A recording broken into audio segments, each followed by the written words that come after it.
ಭಾರತ ಸಂವಿಧಾನದ ಭಾಗ 15ರಲ್ಲಿ ಪ್ರತಿಪಾದಿಸಿರುವ ಮುಕ್ತ ಮತ್ತು ನ್ಯಾಯಸಮ್ಮತ ಚುನಾವಣೆಯ ತತ್ವವು ಈ ಪ್ರಜಾಪ್ರಭುತ್ವದ ಆತ್ಮವಾಗಿದೆ.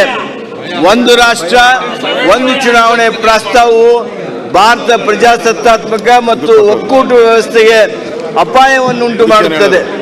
ಬೇರೆ ಬೇರೆ ರಾಜ್ಯಗಳ ವಿಧಾನಸಭೆಗಳು ಅವುಗಳದ್ದೇ ಆದ ಅಧಿಕಾರ ಅವಧಿಗಳನ್ನು ಹೊಂದಿರುತ್ತವೆ ಮತ್ತು ಏಕರೂಪ ಚುನಾವಣಾ ವೇಳಾಪಟ್ಟಿಯು ರಾಷ್ಟ್ರೀಯ ವಿಷಯಗಳ ಮೇಲೆ ಹೆಚ್ಚಾಗಿ ಗಮನ ಹರಿಸುವ ಮತ್ತು ಸ್ಥಳೀಯ ಕಾರ್ಯಗಳನ್ನು ನಿರ್ಲಕ್ಷಿಸುವ ರಾಜ್ಯಗಳ ಸ್ವಾಯತ್ತತೆಯನ್ನು ದುರ್ಬಲಗೊಳಿಸಬಹುದು,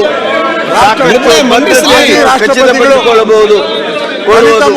ಚುನಾವಣಾ ಸಿಬ್ಬಂದಿಯನ್ನು ನಿರ್ವಹಿಸುವುದು, ಬೇಸರ ಕಡಿಮೆಗೊಂಡ ಎಲ್ಲ ರಾಜ್ಯಗಳನ್ನ ಗಮನಕ್ಕೆ ತೆಗೆದುಕೊಂಡು ಮಾಡುವಂತದ್ದು. ಚುನಾವಣೆ ವೆಚ್ಚ ಸುಮ್ಮನೆ ಏಕಾಏಕಿ ಚುನಾವಣೆ ಹೆಚ್ಚಾಗುವುದು. ಚುನಾವಣೆ ಬಂದ ಸಂದರ್ಭದಲ್ಲಿ ಯಾವುದೇ ಅಭಿವೃದ್ಧಿ ಕಾರ್ಯಗಳಾಗಲ್ಲ. ಅಭಿವೃದ್ಧಿ ಕಾರ್ಯಗಳೆಲ್ಲ ಪ್ರತಿ ಸರಿನೂ ಕೂಡ ಲೋಕಸಭೆಗೆ 2 ತಿಂಗಳು, ವಿಧಾನಸಭೆಗೆ 2 ತಿಂಗಳು, ಜಿಲ್ಲಾ ಪಂಚಾಯತ್ 2 ತಿಂಗಳು, ಕಾರ್ಪೊರೇಷನ್ ಎಲೆಕ್ಷನ್ ಹಿಂಗೆ ಮಾಡಿದ್ರೆ ಅಭಿವೃದ್ಧಿ ಕಾರ್ಯಗಳು ಕುಂಠಿತ ಆಗ್ತದೆ. ಅನ್ನೆಸೆಸರಿಲಿ ರಾಜ್ಯದ ದೇಶದ ಜನಗಳ ದುಡ್ಡು ಹಾಳಾಗ್ತಾ ಇದೆ. ಅದನ್ನ ಈ ತರ ಒನ್ ನೇಷನ್ ಒನ್ ಎಲೆಕ್ಷನ್ ಮಾಡಿದ್ರೆ ದೇಶದ ದುಡ್ಡು ಉಳಿಯುತ್ತೆ.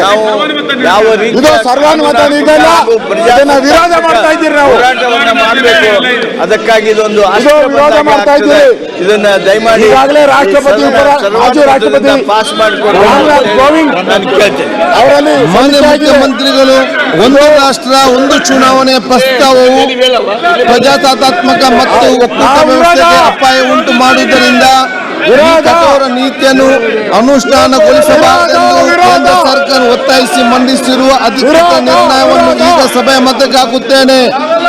ನಿರ್ಣಯದ ಪರವಾಗಿರುವವರು ಹೌದು ಎಂದು ಸೂಚಿಸಬೇಕು, ನಿರ್ಣಯದ ವಿರುದ್ಧವಾಗಿರುವ ಇಲ್ಲ ಎಂದು ಸೂಚಿಸಬೇಕು. ನಿರ್ಣಯವು ಹೌದು ಪರವಾಗಿದೆ ಎಂದು ಭಾವಿಸುತ್ತೇನೆ. ನಿರ್ಣಯವು ಹೌದು ಪರವಾಗಿದೆ. ನಿರ್ಣಯವು ಸರ್ವಾನುಮತಿಯಿಂದ ಅಂಗೀಕೃತವಾಗಿದೆ.